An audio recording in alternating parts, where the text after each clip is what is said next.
palakpakan natin si Tita Jacqueline. Next, Jacqueline. Joy. Joy, Ma'am Joy. Yay! Palakpak! Yay! Christian, happy birthday. Huwag ka sanang makulit. Palakpak din eh. Yay! Yay! Ayan po yung ano natin. Ano ba? Mag-aral ka mabuti. Kung man nang-aawayan sa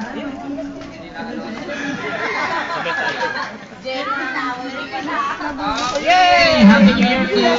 Palakpakan natin si Joy. Next. Okay, palakpakan natin si Ate Lizelle. Ate Lizelle, dito po tayo. Huwag kayong mahina. Ay, Ate Lizelle. Lizelle na. Okay, next. Next. Liza. Liza. Otong sa'yo, otong sa. Otong ka na.